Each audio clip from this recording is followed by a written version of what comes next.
صرف اور صرف اچھے وقت کا ساتھی بنتا ہے. تو یہ ہر وقت ڈر لگا رہتا ہے، خوف لگا رہتا ہے کہ اگر ہم پر اچھا وقت نہیں رہے گا تو یہ زمانہ تو ہمارے خلاف ہو جائے گا، اپنے ہمارے خلاف ہو جائیں گے، غیر ہمارے دشمن بن جائیں گے. تو ہم کیا کریں گے؟ قدم قدم پر یہ خوف ہمارے ساتھ رہتا ہے، ہمیں ترقی نہیں کرنے دیتا، اور اس خوف کی وجہ سے ہم آگے بڑھ نہیں پاتے. کبھی ہمارا خود ساختہ خوف سامنے آ جاتا ہے زندگی میں. ہم نے خود سے بہت سارے خوف جو پالے ہوئے ہیں نا، ان میں کون کون سے ہیں خوف، کون کون سے ڈر ہیں ان میں؟ پڑھائی کا ڈر، اپنے بچوں کی پڑھائی کا ڈر. ہمارے بچے تعلیم حاصل کرتے ہیں کیسی، کس طرح، کس حد تک کامیابی ملے گی ان کو؟ کہیں ناکامی کا سامنا تو نہیں کرنا پڑے گا، کہیں نمبر کم تو نہیں آئیں گے، کہیں رزلٹ برا تو نہیں آئے گا؟ خاندان والے کیا کہیں گے؟ جاننے والے کیا کہیں گے؟ ہماری کیا ریپیوٹ ہو جائے گی اگر بچوں کا گندا رزلٹ آیا تو؟ بالکل اسی طرح بچے تھوڑے سے بڑے ہوئے تو بچوں کے رشتوں کا خوف، ان کے رشتے کہاں پہ کریں، کیسے لوگوں میں کریں، کہیں یہ نہ ہو کہ غلط جگہ پہ رشتہ جڑ جائے اور بعد میں پریشانی کا سامنا ہو.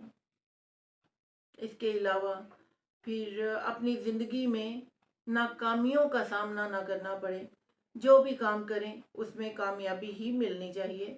ہم بھول جاتے ہیں کہ کامیابی کا بوجھ ناکامی نہیں اٹھایا ہوا ہے.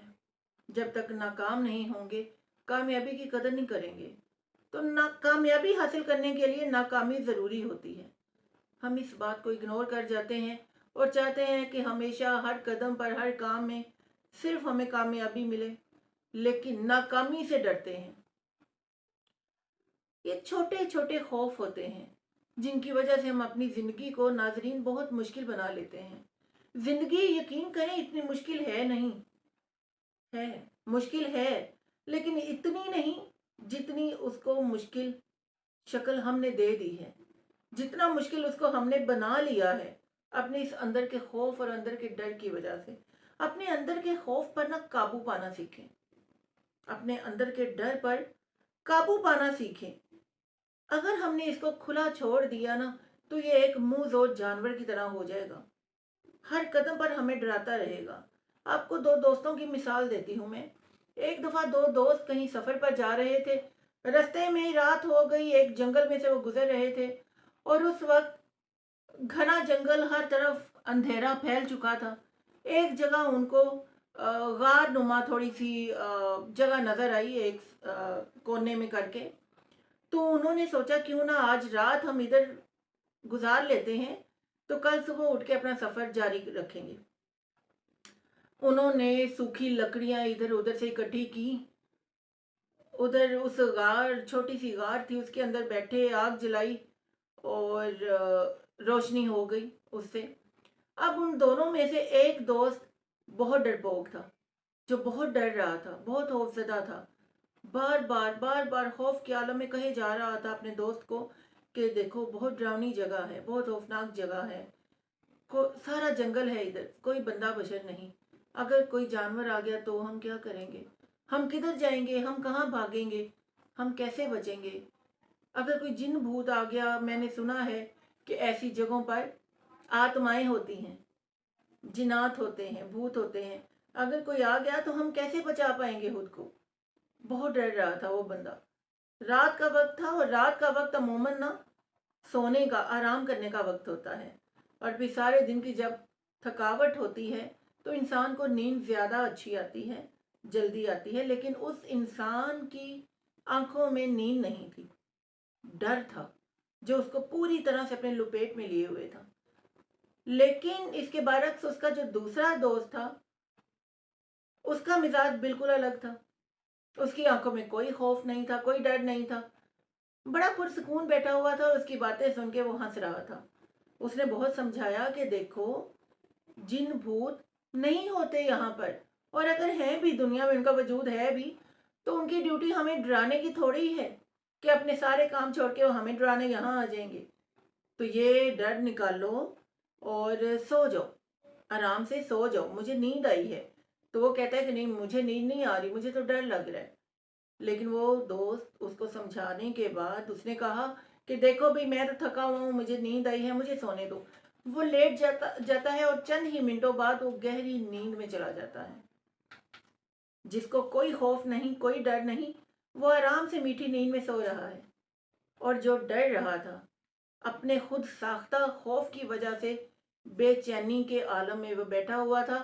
رات کے پل گزرتے جا رہے تھے، وہ جو جسمانی اور ذہنی تھکاوٹ تھی وہ بڑھتی جا رہی تھی، نیند اس کو نہیں آ رہی تھی. تو سوچیں اس ڈر اور خوف کا نقصان ہوا اس کو یا فائدہ؟ اور جس کو کوئی خوف نہیں وہ آرام سے سو رہا ہے، وہ یقیناً جب سے وہ بیدار ہوگا تو اس کی تھکاوٹ ختم ہو چکی ہوگی، فریش ہوگا اور نئی تازگی اور نئی روح کے ساتھ وہ ایک نیا سفر شروع کرے گا. ہے وہ اسی طرح ڈرتا ڈرتا کافی دیر تک خوفزدہ رہنے کے بعد آخر سارے دن کی تھکاوٹ تھی، نیند تو آ گئی اس کو، وہ سو گیا. لیکن سوتے میں اس نے جو خواب دیکھا نا وہ بھی ڈراؤنا خواب. اس نے کیا دیکھا کہ وہ اسی طرح کسی جنگل میں پھنسا ہے اور ایک بہت بڑا سایہ اس کی طرف بڑھ رہا ہے. اس سائے کا ایک ہاتھ بھی ہے جس کے بڑے بڑے ناخن ہیں، اس کی گردن کی طرف آ رہا ہے. اور جیسے ہی وہ ہاتھ اس کی گردن کی طرف بڑھا ایک دم سے وہ انسان نیند سے بیدار ہو گیا. دیکھا پسینہ آیا ہوا ہے، فل سردی میں پسینہ آیا ہوا ہے، بہت ڈر رہا ہے اور پہلے سے زیادہ خوف اس پر طاری ہو چکا ہے. اس نے اسی گھبراہٹ اور خوف میں اپنے اس میٹھی نیند میں سونے والے دوست کو جگا دیا اور اس کو اپنا خواب سنایا کہ دیکھو میں نے یہ خواب دیکھا ہے، تو ادھر کچھ نہ کچھ ہو جائے گا. تو وہ دوست اس کو پھر سمجھاتا ہے، پہلے تو ہنس پڑا اس کی بات پہ اور سمجھاتا ہے کہ دیکھو ایسے مت کرو، آرام سے سو جاؤ، مجھے بھی سونے دو، ایسا کچھ نہیں ہوگا، بے فکر رہو. دیکھو آدھی رات گزر چکی، کچھ ہوا نہیں ہوا نا تو سو جاؤ. لیکن اس نے کہا پھر مجھے ایسے خواب آئیں گے اگر میں سو گیا. اس نے کہا ایسا کرو اگر کوئی ایسا خواب آیا نا دوبارہ تو میری ایک بات ماننا، اپنے دل میں یہی بات بٹھا لو کہ ایسا کوئی خواب آیا نا تو جو بھی تمہیں نظر آئے گا اسے کہنا میرے سامنے آؤ، میں تم سے نہیں ڈرتا، آؤ میرے سامنے. اس نے کہا بس یہ میری ایک بات مان لو. اس نے کہا ٹھیک ہے. وہ دوست دوبارہ سو گیا اور وہ جو ڈرنے والا دوست تھا کافی دیر بیٹھا رہا اور جاگتے جاگتے پھر اس کو نیند آ گئی، سو گیا. پھر اس کو ویسا ہی خواب آیا، اسی طرح کوئی سایہ تھا جو اس کی طرف بڑھ رہا تھا. لیکن اب چونکہ اس کے دوست نے جو اس کو بات کہی تھی اس کے دل میں تھی، تو اس نے کہا آؤ، ہمت کر کے، بہت ہمت کر کے اس نے کہا میرے سامنے آؤ، میں تم سے نہیں ڈرتا، آ جاؤ میرے سامنے، مجھے کوئی خوف نہیں، مجھے کوئی ڈر نہیں. جیسے جیسے وہ کہتا گیا وہ سایہ اس سے دور ہٹتا گیا. یہ ناظرین ایک چھوٹی سی کہانی ہے، ایک موٹیویشنل جسٹ. تو وہ سایہ اس سے دور ہٹتا گیا، آخر کار وہ سایہ چلا گیا اور یہ انسان سو گیا میٹھی نیند. صبح ہوئی، بیدار ہوا، اپنے دوست کو اس نے بتایا کہ تم نے صحیح کہا تھا. پھر دوست نے کہا کہ یہ ہمارے اندر کا ڈر ہے جو ہمیں بے چین رکھتا ہے، ہمیں میٹھی نیند سونے نہیں دیتا، ہمیں آگے بڑھنے نہیں دیتا، ہمیں آرام نہیں کرنے دیتا. اور جب تک ہم اس خوف کو اپنے اوپر طاری رکھیں گے ہماری حالت ایسی ہی رہے گی. اس ڈر سے اپنی جان چھڑانی پڑے گی اگر ہم نے آگے بڑھنا ہے تو. اگر ہمیں سکون چاہیے تو اس اندر کے ڈر کو مٹانا پڑے گا. ناظرین اس اندر کے خوف کو مٹانا بڑا ضروری ہے. کیسے کیسے اس ڈر سے ہم اپنی جان چھڑائیں؟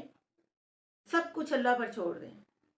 اگر ہمیں پتا ہے نا کہ ہم جو کر رہے ہیں وہ صحیح ہے، ہم صحیح راستے پر ہیں، تو پھر خوف کیسا، پھر ڈر کیسا؟ جو صحیح ہوتا ہے، جو صحیح راستے پر ہوتا ہے، جو سچائی کے راستے پر ہوتا ہے نا، اس کو تو کسی قسم کا خوف رکھنا ہی نہیں چاہیے، کیونکہ اس کے ساتھ اللہ تعالیٰ کی رحمت، برکت اور رضا شامل حال ہو جاتی ہے. تو جس کے ساتھ اللہ ہوتا ہے، جس کے ساتھ اللہ کی محبت، اللہ کی رضا ہوتی ہے، اس کو تو کسی قسم کا ڈر اور خوف